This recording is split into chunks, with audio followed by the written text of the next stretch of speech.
ఏలూరు జిల్లా ఏలూరులో cine hero Suman మీడియాతో మాట్లాడుతూ ఎంతో పవిత్రమైన వివాహ జీవితాన్ని నేటి యువత చాలా చిన్నగా తీసుకొని వివాహమైన 6 నెలలకే విడాకులకు వరకు వెళ్తున్నారని, ఆ సంఘటనలను దృష్టిలో పెట్టుకొని యువతకు మంచి సందేశాన్ని ఇవ్వాలనే ఉద్దేశంతో మంచి చిత్రం నిర్మిస్తున్నామని, షూటింగ్ ఏలూరులో నిర్వహిస్తున్న సందర్భంగా మర్యాదపూర్వకంగా గురువారం ఉదయం నగరపాలక సంస్థ కార్యాలయంలోని మేయర్ షేక్ నూర్ జహాన్ పెదబాబు గారిని కలిసి ఆహ్వానించడం జరిగిందని సినీ హీరో సుమన్ అన్నారు. మున్సిపల్ కార్పొరేషన్ కార్యాలయానికి విచ్చేసిన సినీ హీరో సుమన్ ను మర్యాదపూర్వకంగా కో ఆప్షన్ సభ్యులు ఎస్ఎంఆర్ పెదబాబు ఇతర కార్పొరేటర్లు సన్మానించారు.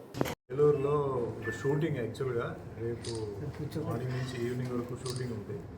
సో మెయిన్గా దానికోసం వచ్చాను. సో యాక్చువల్గా రేపే రావాలి. 1 డే ముందు వచ్చి ఇక్కడ మా పాత ఫ్రెండ్స్ అందరూ ఉన్నారు.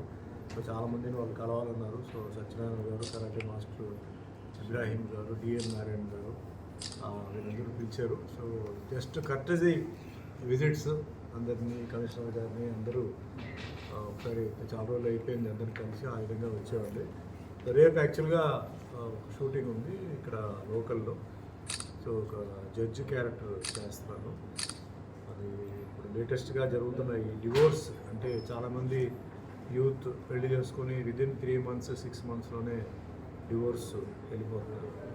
వాటి గురించి ఒక మెసేజ్ అంటే మ్యారేజ్ అనేది ఎంత పవిత్రమైన ఒక విషయం. సో ఏదో అలా వచ్చి అల్లాటప్పగా చేసి క్యాన్సిల్ చేసి మళ్ళీ ఇంకో మ్యారేజ్ ఇప్పుడు చూసారంటే అన్ని 2-3 మ్యారేజెస్ చేయడం కామన్ అయిపోయింది. మన భారతదేశం కల్చర్